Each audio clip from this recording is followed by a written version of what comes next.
Boris the Butcher sells his questionable meat with its 100% pure sovereignty branding. Have you got turkey giblets? Asks Steve McFadden. No, replies Bozo, it's just the way I'm standing. Is that someone from Corrie? I don't know. I don't watch it. But oh look, there's our Scylla, waiting to get the last rotten turkey in the shop from our COVID criminal corrupt PM, the democidal killer. So just as every sleazy Tory MP will always accept a backhander, if Christmas is coming, it must be time once again for the Cold War Steve Advent Calendar.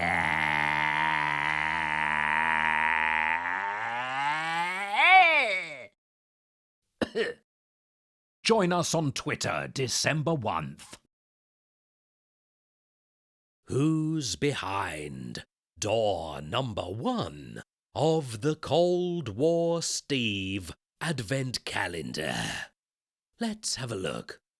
Why, it's former England goalkeeper and keen Brexiteer Peter Shilton, known for his skills at preventing goals. It seems from this picture Shilton is not so adept at preventing owls, as this nocturnal bird of prey seems dangerously close to grabbing Peter with its sharp talons and carrying him off to its nest to feed on at leisure. Shilton is well used to keeping a beady eye on a fast-approaching football, but an owl swooping towards the former Notts Forest goalie with its impressive talons out front and wide open, mimicking Peter's own hands out in front goalkeeper's stance, may confuse the 125-capped England shot stopper, allowing the owl to seize both the moment and Peter himself, crushing Shilton's skull with its powerful talons, tearing at his flesh with its razor-sharp beak, and dispatching the former Stoke City goalie with lethal, ruthless prowess. At 6 foot tall and with his imposing goalkeeper's physique still very much present, Peter Shilton would be quite a feast for an owl and its young.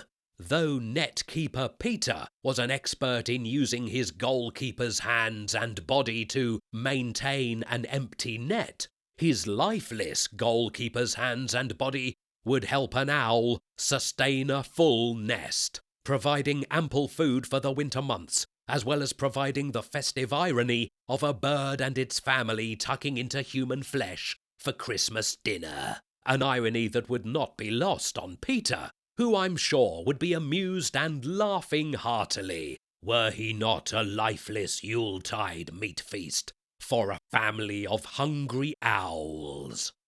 Bon appetit. Who's behind door number 2 of the Cold War Steve Advent Calendar? Let's have a look. Why, it's ex-footballer Sol Campbell with an owl. Presumably, this is a stuffed owl that Sol had previously shot to death with a gun, as Campbell discovered a love of shooting birds to death with guns after retiring from football. Sol said in an interview for Shooting Gazette in 2015, "This year I shot about 30 birds. The banter was just lovely." I'm not sure what sort of lovely banter can take place whilst killing birds for entertainment, but presumably it goes along the lines of, "Look, there's a bird minding its own business. I'm going to shoot it dead with this gun for a laugh, because I'm a massive bellend. There, got it. It's dead." Lovely banter indeed, Sol. I do hope he realises banter can be had without having to slaughter animals at the same time. Otherwise, Sol Campbell must be a right hoot at parties, mingling with other guests, sharing banter, whilst casually strangling a dove. Seemingly on a quest to become unpopular with as large a UK demographic as possible, After leaving Tottenham Hotspur and joining arch rivals Arsenal, Campbell took up killing animals for lols and then decided to run as a candidate in the 2016 London mayoral elections for the Conservative Party. A vocal supporter of Brexit, Campbell claimed EU rules on freedom of movement was stifling young English football players and that we should take control of who can come in and out of the country, adding, "We are seeing teams load up with too many mediocre overseas footballers." And then, in a statement free from the shackles of self-awareness or irony, Sol Campbell later said that if he can't secure any football management positions in the UK, he's open to working with a foreign team overseas. Lol.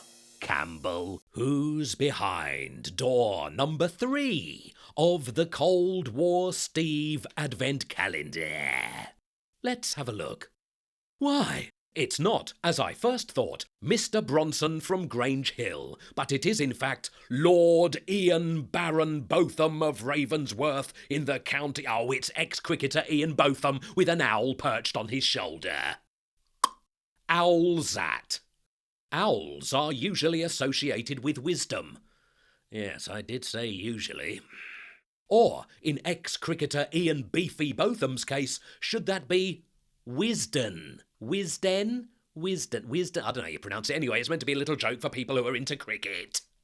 In a statement regarding Brexit and lacking both wisdom and a basic grasp of geography, the all-rounder commented, "Personally, I think England is an island, and I believe that remember that and be very proud to be English." It was presumably such an awe-inspiring display of geographical nous and deep insight that got Ian Beefy Botham appointed as UK Trade Ambassador to Australia. Yes, really. Astonishingly, Botham was able to locate Australia and is currently down under on a 2-month visit to promote UK-Australia trade. Believe me, Australia, no trade is necessary. Please, accept Botham as a non-returnable gift. You're welcome. Mind you, Botham is unlikely to find his way home anyway, as he will be searching for the island of England, like some kind of modern-day gammon Christopher Columb arse.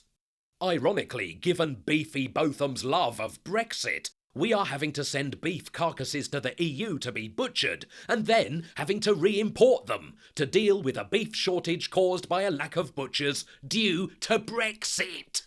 Maybe Beefy will have to get himself another nickname. Perhaps Beanie, Lentilly, Cabbagey, or simply Twat. Owl's Twat. Who's behind door number 4 of the Cold War Steve Advent Calendar? Let's have a look. Why, it's Iron Maiden frontman, heavy metal crooner, Bruce Dickinson, being swooped upon by an owl. Bruce Dickinson, no relation to mahogany-stained furniture fondler David Dickinson and his good lady wife, famously sang "Can I Play with Madness" on the single of the same name, released in 1988. I am unsure if the baggy-trousered House of Fun singing ska septet accepted, declined, or indeed even responded to Dickinson's musical request, but that may be for a number of reasons. Firstly, timing. Iron Maiden's single "Can I Play with Madness" was released 2 years after Madness had split up, and it would be a further 4 years until Suggs and the rest of the band would reform to play the first Madstock event at Finsbury Park in 1992. Secondly, intentions. Madness frontman Suggs may well have questioned Dickinson's intentions when he made the request, because "Can I Play with Madness" also contains the lyric, "Give me the strength to hold my head up, spit back in their face." Suggs could have been concerned that Dickinson may have only wanted to join Madness on stage to forcibly eject saliva from his mouth at them at a close enough range to wet their faces. Thirdly, confusion. Although Dickinson asks "Can I play with Madness" many times throughout the song, the majority of the lyrics go on about crystal balls and wizards and shit. Suggs may have wondered if Dickinson actually wanted to sing with his band or to play some sort of Dungeons and Dragons role-play game with them, requiring a 15-sided dice, and for Suggs to pretend to be a goblin or something.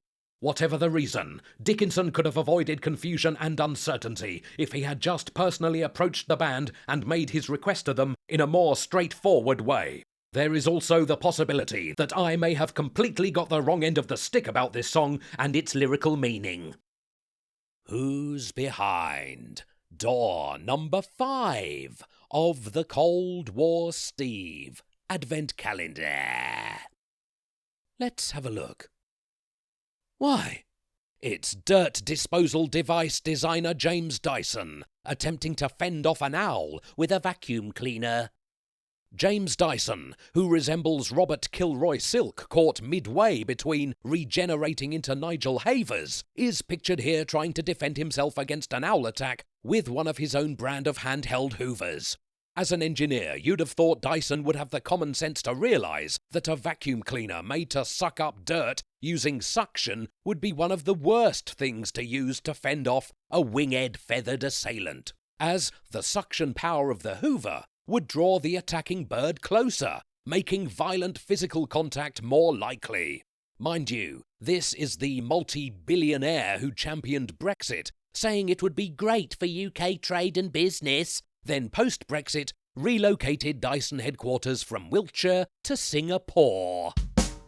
Of course, this picture may not actually depict an owl attack at all. Judging by the smirk on Dyson's face, he may be the aggressor in this situation, and may be using his vacuum cleaner's patented cyclonic separation technology to catch the owl. A bit like Dick Dastardly in that Catch the Pigeon cartoon from the 1970s, which was actually called Stop the Pigeon, although that was just the name of the theme tune, and the actual cartoon was titled Dastardly and Muttley in Their Flying Machines, but was abbreviated to simply Dastardly and Muttley in the UK and Ireland when it was shown on TV. However, even if Dick Dastardly Dyson does manage to catch the owl in his patented hoover, because it does not contain an inner removable dust bag, a feature used as the vacuum cleaner's main selling point, with the slogan "Say goodbye to the bag," once Dick Dastardly Dyson opens the cleaner, the owl can simply fly away. Hopefully after first taking the opportunity to dump a massive owl bowel movement on Dick Dastardly Dyson's billionaire Brexiters' bonds. Who's behind door number 6 of the Cold War Steve Advent Calendar? Let's have a look. Why, it's location presenter Kirsty Allsop, blissfully unaware that an owl is about to land upon her shoulder, making her Kirsty Owlsop. Allsop famously went all strop when she smashed 2 of her children's iPads to pieces as they watched in horror. Yes, Kirsty went from location to destruction, shattering the screens of her son's iPads to smithereens because they played games on them outside their permitted time. Like any parent allowing their frustrations to manifest in such a way, Kirsty was naturally worried as to what Heather, the children's nanny, would make of the incident. Thankfully, Nanny Heather's response showed compassion and gentle understanding, saying, "It's about time. I'm just surprised it took so long. They've been pushing their luck for ages." Blimey, the Allsop household sounds like a right lol fest. Jesus. The online backlash to her screen time iPad smash caused Kirsty to quit Twitter once and for all. Again. Although she has since returned. Again. Allsop recently gave an interview to The Telegraph where she claimed, I don't know, some old cobblers about the royal family. Did you curtsy, Kirsty? I didn't read it, because it was behind a paywall, and I'm not going to set up an account or pay a solitary penny for that Tory toilet paper just to read some old irrelevant royal nonsense that Allsop is spouting just because she's got a new TV programme to promote, called Handmade Christmas, which is presumably named after the fact Christmas in Allsop's house has to be handmade because by the time Christmas comes around, anything previously bought for Christmas from a shop has long since been smashed to pieces. Let's all just calm down. Have a smashing Christmas. Ladies and gentlemen, who's behind door number 7 of the Cold War Steve Advent Calendar? Why, it's terrible Tory twosome Andrew Lloyd Webber and Tim Rice. Andrew Lloyd Webber was sitting at home, throwing bundles of tenors on the fire, while sitting on his throne, made of gold. When he got a phone call from his Tory chums, saying, "We need you to come and help us make the lives of single mums much harder," they said, "Come to the House of Lords and vote in favour of tax credit cuts for the poor, who we abhor." And before they could say any more, Lloyd Webber was already running out of the door and flying first class from New York to Westminster. Lloyd Webber pulled up to the House of Lords in a limousine and laughed to himself, "How I love being mean to the poor and vulnerable in society. It's the Tory way, hip hip hooray." Andrew Lloyd Webber cast his terrible vote and then drank champagne on a Tory chum's boat, probably. When he was asked about his terrible deed, how could you vote to hurt those living in need, to take tax credits from the poor away? Don't you feel guilty to vote in such a way? Lloyd Webber shouted, "No, it makes no difference to me. I don't even live in this country. You asked me why I voted to cut tax credits today. Well, Tory's gonna Tory."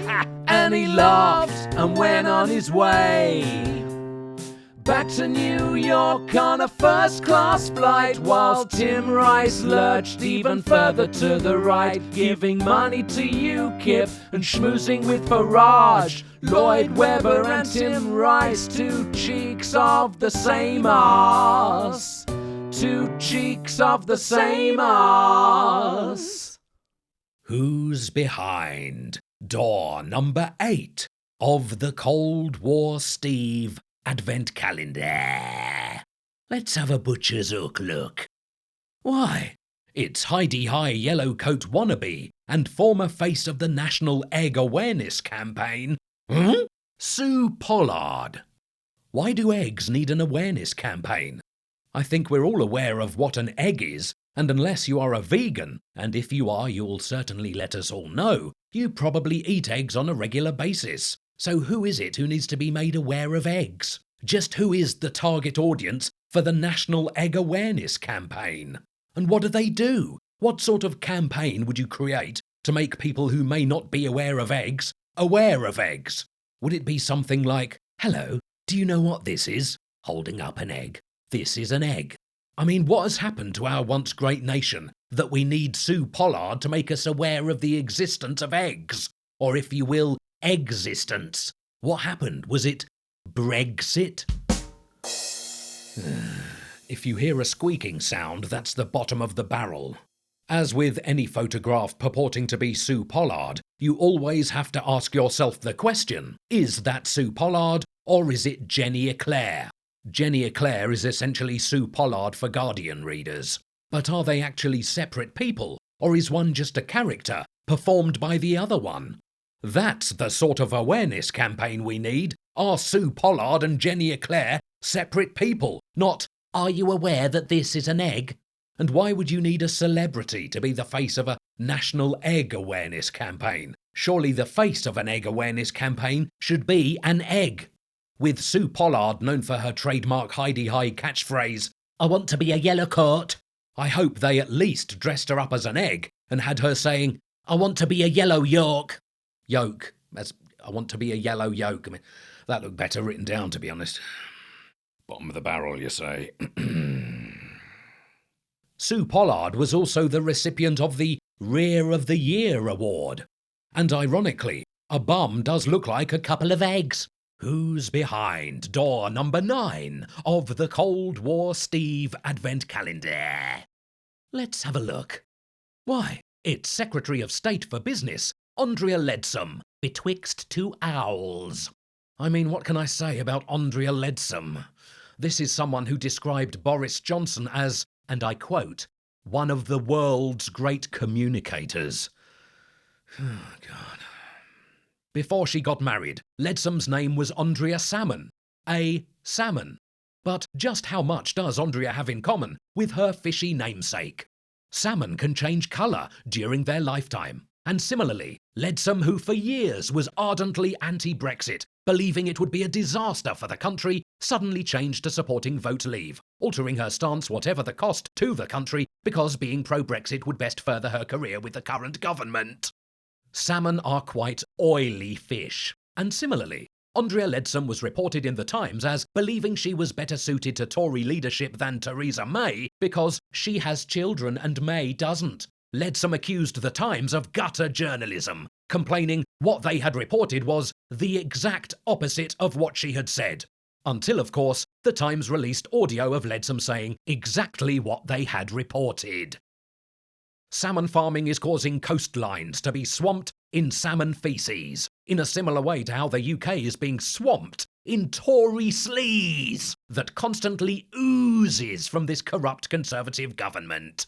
But whereas salmon farmers are looking into ways to minimise the 250,000 tonnes of salmon poo dumped into the sea each year, Leadsom, rather than wanting to raise standards and minimise Tory sleaze, led the parliamentary vote to cover it up in a bid to let them get away with it. Given the choice, I think most of us would prefer to have a salmon as our business secretary rather than Leadsom. And while I can agree with potential viewer criticism that this video has been more informative than humorous, the viewer can at least be thankful that they haven't had to spend their time researching Andrea Leadsom's life and times in a vain attempt to find something amusing to write about her. You're welcome. God, who have we got next for fuck? Who's behind door number 10 of the Cold War Steve Advent Calendar? Let's have a look. Why, it's I Know Him So Well singer Elaine Paige, with an owl on her shoulder like a pirate. Elaine Paige would make a good pirate, especially when singing her popular rendition of Don't Cry For Me, Argentina. Fans of Paige were shocked to discover that Elaine apparently knew him so very well and feared the songstress had turned dongstress when a news story described what Paige had been getting up to during lockdown, with the headline saying, "My splendid isolation, Elaine Paige, I've been having cock." However, Paige had not been turning lockdown into cockdown, but due to Twitter character limits, the full headline, "I've been having cocktail parties on Zoom," got abbreviated. LOL. Paige had previously caused a phallic furore on Loose Women in 2017, when talking about starring in the panto Dick Whittington. Paige announced that as the evil queen, she would be in search of Dick. As you can imagine, hilarity ensued. Then the following year, Elaine went cock-a-hoop on her radio show and spent nearly 2 minutes trying to say Moby Dick whilst laughing like a drain. Men's tackle may give Elaine a cackle, but Paige went from Don't Cry For Me Argentina to Do Cry For Me Cargentina while sitting in a car in a traffic jam recently. Paige tweeted her annoyance at how many cars were on the road whilst the cycle lane was nearly empty. I think we all know what Elaine needs for Christmas, a bicycle and an Alanis Morissette album. You know, because of her song, Ironic. Because it was ironic that Elaine Paige was sitting in a car complaining about the amount of cars on... Oh, forget it! Elaine Paige was born Elaine Bickerstaff. But unfortunately for me, I could find no reported incident of Elaine bickering with any member of staff associated with any of her shows or even at a restaurant she may have visited. Which is a shame, as that would have been mildly amusing and would have ended this video nicely rather than it just coming to an abrupt end. Who's behind door number 11 of the Cold War Steve Advent Calendar?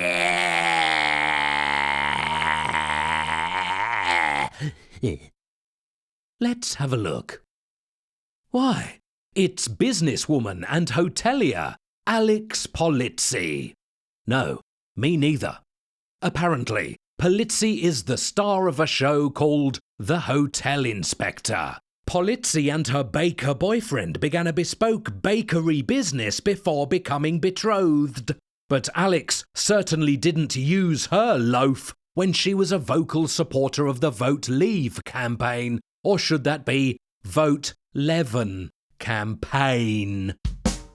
Because recently she has complained that in the new hotel she has opened in Brighton, she is having to serve breakfast to her guests herself. Oh no! Ooh, what a disaster! Because she can barely get any staff due to Brexit. Viewers of Polizzi's latest programme, My Hotel Nightmare, where Alex is renovating her £2 million Brighton hotel, accused Polizzi of treating her builders with butter contempt when she bellowed at them for the paint job they had done and referred to them as minions. Crumbs. It can't be much bun working for Polizzi. One viewer complained she clearly needs to calm down, and baguette to work on her people skills. She better treat her builders with respect and apologise. It's the yeast she can do. Renovating a period property is hazardous, especially during a pandemic, when working indoors makes it easier. Focaccia COVID. Anyway, these bread puns are getting a bit stale, so I'd better brioche. It's a pitter because I was on a roll. Soz. Who's behind door number 12 of the Cold War Steve Advent Calendar? Yeah. Let's have a look. Why, it's the majestically mulleted ex-footballer Chris Waddle. Chris Waddle famously committed the musical crime of inflicting the song Diamond Lights upon an unsuspecting world, a single he released in 1987, singing alongside fellow kicker of a ball around a field full of other men, Glenn Hoddle. The song, branded Diamond Shites by UK music lovers, was accompanied by a video so bad that it inspired the Japanese horror film The Ring, about a cursed video that kills the viewer after watching it. Probably. Waddle and Hoddle also performed, if that's a word that can be used without facing legal consequences from trade's description regulations, their assault on the airwaves on top of the Pops, during which Glenn Hoddle is seen milking his moment in the spotlight for all it's worth, clearly with dreams of grasping the mantle of Pop's top Glenn from Nothing's Gonna Change My Love for You singer Glenn Medeiros. Waddle, however, looks like he would rather be sat in a graveyard drinking Diamond White rather than miming on TOTP to Diamond Lights, and seemingly takes the opportunity to publicly act out the dictionary definition of his surname, to walk with short steps and a clumsy swaying motion. Those who hoped Diamond Lights would be a one-off musical misdemeanor were to be disappointed when Glenn and Chris became repeat offenders with their second single, It's Goodbye, a song so ear-curlingly bad it makes Diamond Lights sound like Purple Rain. The video to It's Goodbye features Waddle lurching about as if his arms are suspended on strings like a puppet, whilst Hoddle also acts in the video. Again, another description testing the trade's descriptions regulations, playing himself having a lover's tiff with an 80s model, who has apparently cut her hair short due to not being able to compete with the majestic mullet of ex-footballer Glenn Hoddle. Which brings this commentary full circle. Well done me. Who's behind door number 13 of the Cold War Steve Advent Calendar? It was a late December afternoon, and I was going door to door collecting money for our local church steeple restoration fund. I had left number 13 until last. It was a property in need of repair that you never saw anyone entering or leaving. I walked up the overgrown garden path, approached the flaking blue front door, lifted up the rusty door knocker and slammed it down 3 times. The door creaked open an inch or so, and a man's voice behind it said, "Yes, what do you want?" I'm collecting for the church steeple restoration fund, I replied, shaking my tin. You'd better come in, said the man, and opened the door wide. There stood a middle-aged man with long grey hair and a stuffed owl on his shoulder. My name is Timothy, he said. Come in, come in.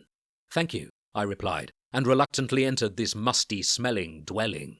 Inside the house, hundreds of what looked like hand-carved wooden spoons hung from the ceiling of the hall, and as I entered the front room, I saw it was also decorated with this odd cutlery. It's a worthy cause, Timothy said, as he turned his back to presumably get some money to add to my tin. Spoons, I said. He responded. Oh yes, I make them myself. They are my weather spoons. Weather spoons? I asked. Yes, if the weather is going to be warm, they weep marrow and sometimes a little blood residue, and if the weather is going to be cold, they don't. Blood residue? I questioned, as Timothy turned round, not holding money but an axe, and quickly struck the side of my head with its blunt end, sending me crashing to the ground. Dazed, I looked up as I felt a warm trickle of blood run down past my ear. My Weatherspoons are made from the bones of my victims, and you shall provide my kitchen with a nice display. The axe came down upon me again and again as the stuffed owl lurched backwards and forwards on Timothy's shoulder, its lifeless, glassy eyes reflecting my certain doom. As darkness swept over me, the last thing I heard was bone spoons clacking together like a horrifying wind chime, playing the tune of death. Who's behind door number 14 of the Cold War Steve Advent Calendar? Let's have a look. Why, it's heavyweight boxer Derek Chisora, with an owl, of course. It's a shame this calendar doesn't go up to December the 26th, because Chisora should really be behind the door for Boxing Day. Oh, God, who writes this stuff? Oh, it's me, isn't it? Rather than entering a boxing ring with an owl, Chisora tries to make his opponents leave a boxing ring with an ow, after spending several rounds punching them repeatedly in the head, face and body. If you're thinking, does Derek Chisora still appear on ghost-bothering programme Most Haunted, running about old pubs getting possessed by spirits whilst being filmed on a night vision camera, then you would have made the common mistake of getting heavyweight boxer Derek Chisora mixed up with medium-weight psychic Derek Akora, who, as far as I'm aware, has never tried to physically connect his fist to an opponent's face on a regular basis, but did attempt to psychically connect to the spirit world on a regular basis with help from his spirit guide Sam. Derek Chisora may like to get himself mixed up with Derek Akora, as being able to psychically predict the outcome of a fight before getting in the ring would save Chisora a few punches in the face, and could be a nice little earner with the bookies. Though that would most likely be illegal. Sadly, Derek Akora himself passed on to the spirit world in 2020, so maybe Derek Chisora could be a contender to replace Derek Akora if Most Haunted gets a new series. Surely the idea of heavyweight boxer Derek Chisora going around historical buildings getting possessed by spirits and trying to punch a phantom in the face would make the show a must-see ratings winner. Channel 5 would definitely do it. But be careful if you do get Derek Chisora mixed up with Derek Akora, as I've heard he gets right cross. Oh, God. Oh, well, only 10 more to go.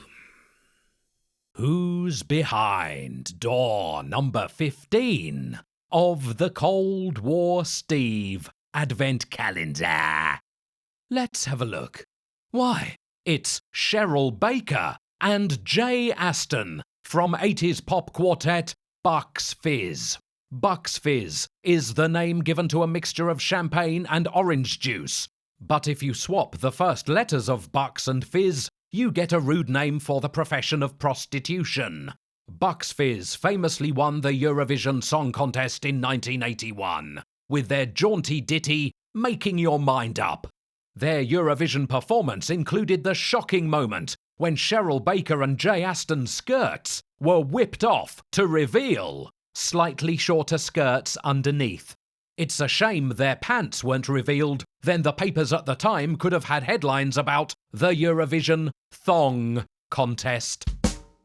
Their skirt removal antics were nothing compared to what you see in music videos these days, which are essentially pornography, full of virtually bare-buttocked twerking and half-naked writhing about. Absolute gutter muck, which shouldn't be allowed, but would come in handy during a lonely winter night when your long-term girlfriend has left you for an old school friend she reconnected with on Facebook and actual porn sites are blocked on your work phone.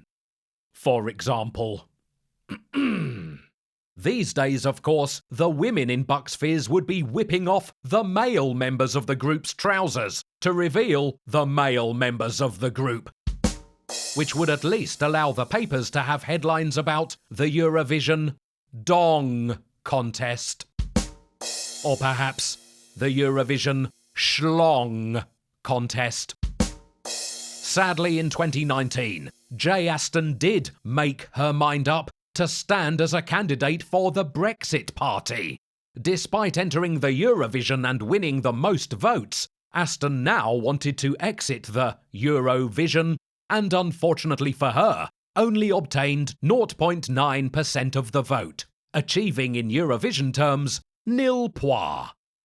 Who's behind door number 16 of the Cold War Steve Advent Calendar? Let's have a look. Why, it's ex-TV dragon, entrepreneur Theo Perfitis with an owl. So, Theowl Perfitis?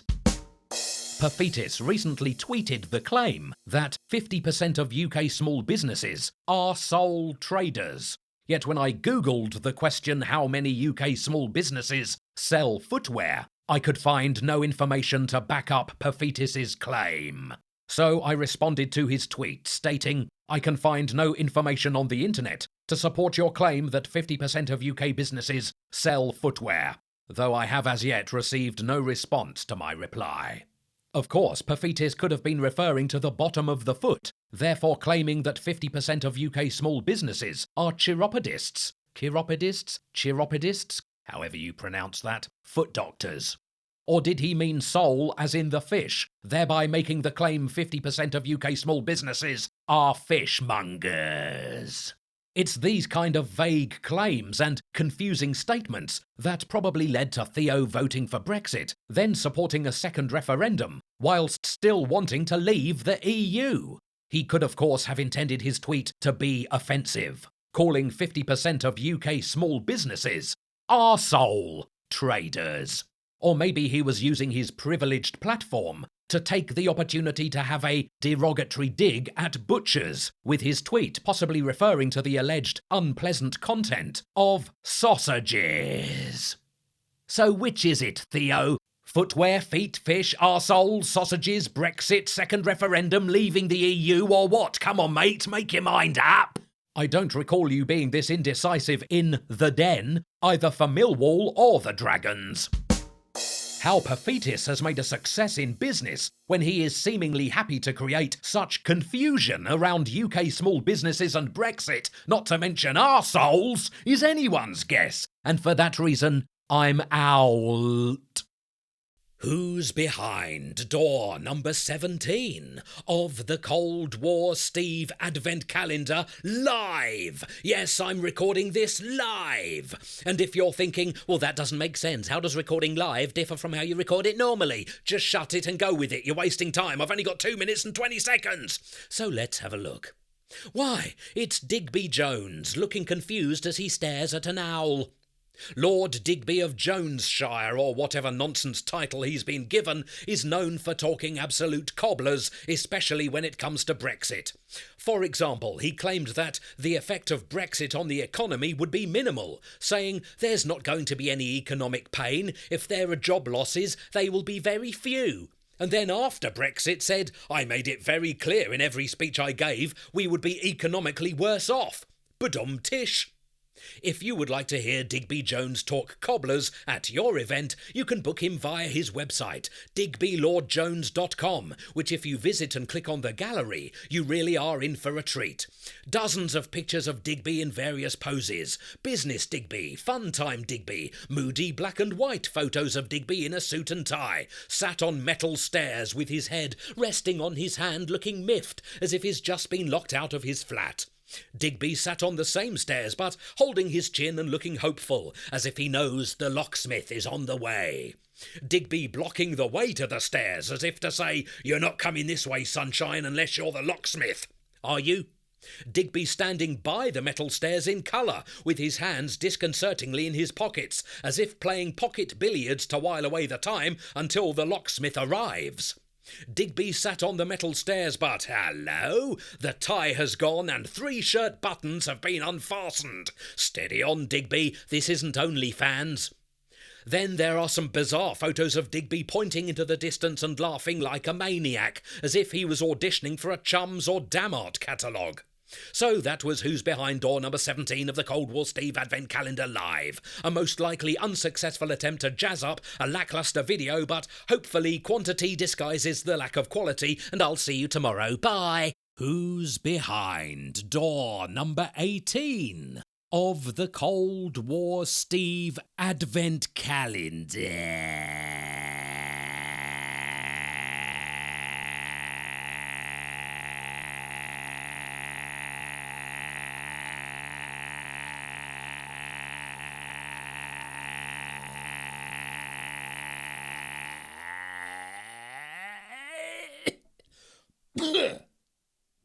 Let's have a look. Why, it's co-founder of Leave.eu, Brexiteer, Aaron Banks. If you're thinking that owl is about to knock this guy on his arse, and he doesn't seem to have any game plan to deal with it, and certainly doesn't look like he could be very effective lining up between the centre and the tackles on the offensive line of scrimmage, used primarily for blocking during a game of gridiron football, then you would have got Brexiteer Aaron Banks mixed up with American footballer Aaron Banks, who plays for the San Francisco 49ers.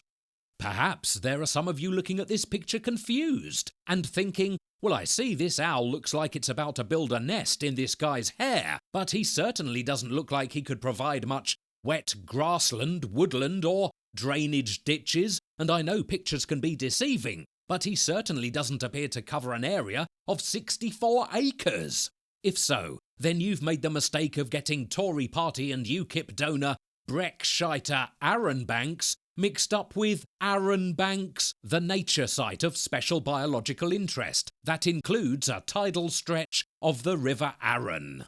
However, most of you will be thinking, isn't that the slimy shitweasel who used to hang out with Nigel Farage and Donald Trump? And as such, I didn't know the same arse could have 3 cheeks, and if that owl took a massive dump and dropped its feathered feces next to him, creating a steaming pile of foul owl excrement, I would genuinely have trouble working out which was which.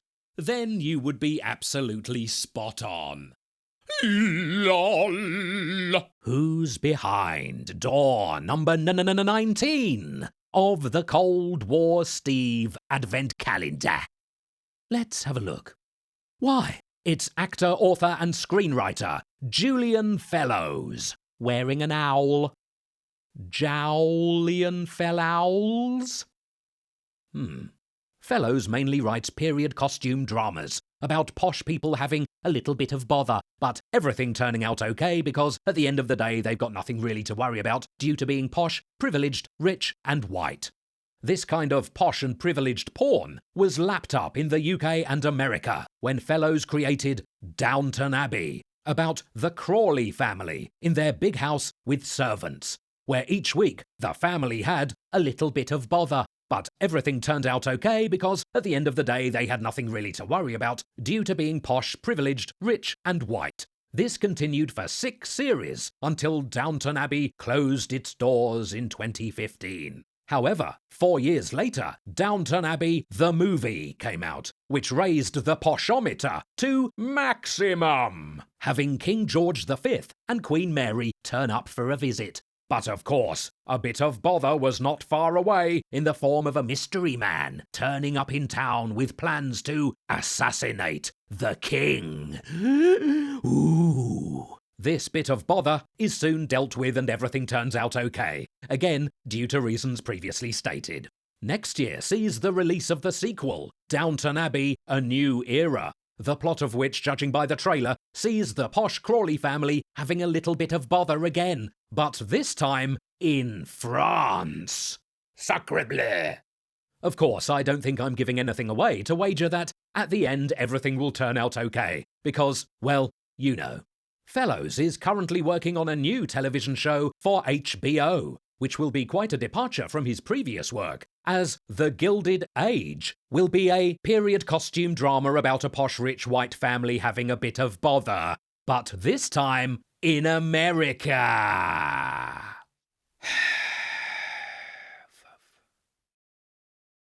Who's behind door number 20 of the Cold War Steve Advent Calendar? Let's have a look. Why, it's the original narrator of the Thomas the Tank Engine and Friends children's TV programme, Ringo Starr, with a massive owl. Thomas the Tank Engine and Friends was a programme about the adventures of a steam train that had a living and conscious, massive human face on the front of it, which, if existed in real life, would be utterly terrifying for children and adults alike. I mean, what's actually going on inside the body of the train? Is Thomas actually a sausage shape with a face on the end, encased in the train's metallic chassis, like a tubular tin of living corned beef? And if so, who encased him in the train, and why? Is he constrained in the train by choice, or has he been forced? I know he's always smiling, but that could be the result of being driven totally insane by his locomotive imprisonment. Or is Thomas a giant human created in a lab, with a genetically modified, oversized head, with his face attached to the front of the train, skin stretched to the circular outer rim, and surgically pinned to keep it in place by some hellish tormentor, meaning he can't actually move his head within the inside of the train chassis without causing himself intense pain and injury. All the while, his naked body, arms and legs slide from side to side within the train as he hurtles along the track, like a gruesome flesh tongue in a cold iron mouth. Either way, the more you think about Thomas the Tank Engine, the more horrifying it is. However, none of this is mentioned by Starr, no relation to Freddy, in his narrations for the programme. And I doubt the true horror of Thomas the Tank Engine and Friends has even crossed the mind of Ringowl Starr. Who's behind door number 21 of the Cold War Steve Advent Calendar? Let's have a look. Why, it's ex-Member of Parliament Anne Widdecombe and current Member of a Parliament, Anne Owl. In 2012, to mark the possible end of the world as we know it, Anne Widdecombe hosted a game show on the Sky Atlantic channel called Clever Dicks. This was not, as the title suggests, a penis-based Britain's Got Talent, but was in fact just another general knowledge-based game show, which got cancelled after only one series. In 2016, Widdecombe made her first appearance as a pantomime baddie. Oh, no, she didn't. Oh, yes, she did. Playing the evil queen in Snow White and the Seven Dwarfs. Anne got the part late into the panto's production, replacing Lorraine Chase, who had been injured in an accident just before rehearsals were about to begin. Lorraine Chase is of course famous for her catchphrase, "Nah, Luton Airport," and has made a career out of saying, "Nah, Luton Airport." So Chase and her many fans must have been upset that she would now not be able to say, "Nah, Luton Airport," live on stage, because I imagine when she was cast as the evil queen, the script would have had Chase saying, "Nah, Luton Airport," many times during the show. That must have left the producers in a quandary, because whereas you can have Lorraine Chase's evil queen saying, "Nah, Luton Airport," over and over and over again, you can't have Anne Widdecombe's evil queen saying, "Nah, Luton Airport," because "Nah, Luton Airport" is Lorraine Chase's catchphrase, and "Nah, Luton Airport" is not Anne Widdecombe's catchphrase. I'm not sure what Anne Widdecombe's catchphrase is, but judging by the articles that come up when you do a Google search for Anne Widdecombe, her catchphrase would most likely be something a bit racist and or homophobic. Oh, no, it wouldn't. Oh, yes, it fucking would. Who's behind door number 22 of the Cold War Steve Advent Calendar? Let's have a look. Why, it's Fawlty Towers and Monty Python comic actor John Cleese. Cleese's family surname was originally Cheese, until his dad thought, "Ricotta, change our name." When Cleese spoke out in favour of Brexit, many of his fans complained, "How dare he?" But Cleese believed we would be cheddar off outside of the EU. Cleese recently said, "I lost a lot of fans over my support of Brexit, but I couldn't give a damn." In fact, he added, "I couldn't care less." Do I rennet voting for Brexit? No way. Breeing in the EU used to be okay, but now I camembert it. John Cleese is an avid horse rider, but hasn't ridden during the pandemic because he didn't want to have to put PPE on his horse. Cleese explained, "There was no way I was going to mask a pony." Cleese has often voiced his intention to leave the UK and move to the Caribbean with his wife. "Jamaica?" I asked. "No," Cleese replied, "the island of Nevis." So much for Cleese being a comedian, I thought, but before I could voice my dissatisfaction at John spoiling my classic joke, he added, "The island of Nevis is gooder enough for me." Gruyere, I love it. It's a feta standard of living. It's not quite St. Kitts, but it's paneer enough. Apologies to the pun and lactose intolerant. Who's behind door number 23 of the Cold War Steve Advent Calendar? Let's have a look. Why, it's the Brexit bullshit bullfrog himself, Nigel Farage. No offence to bullfrogs. Nigel Farage is of course most famous for going full Nigel Farage by having his head rammed so far up Donald Trump's back passage, taking residence in the interior of the former president's posterior, that it took a team of specialist surgeons, surgical robots, and a dockyard winch to remove it. Trexit, Nigel's forcible exit from Donald's dirt box, has left Farage permanently confused and angry, as he explained to an audience of 5 people on his GB News programme recently. "When Donald Trump took the oath of office, I took the oath of orifice. And when Trump took up residence in the White House, I took up residence in Trump's shite house. When he flew in Air Force One, I flew up Air Force Bum. But now it's all over. Of course, I'm sad to have been removed from Trump's dump trumpet, and Christmas is particularly hard, knowing I am no longer able to scurry up Trump's chocolate chimney like a sphincter Santa. Sometimes I force my head between the back cushions of the settee and weep for hours on end, remembering happier times, snuffling for Trump truffles, and wearing Donny's mud flaps like a nosebag.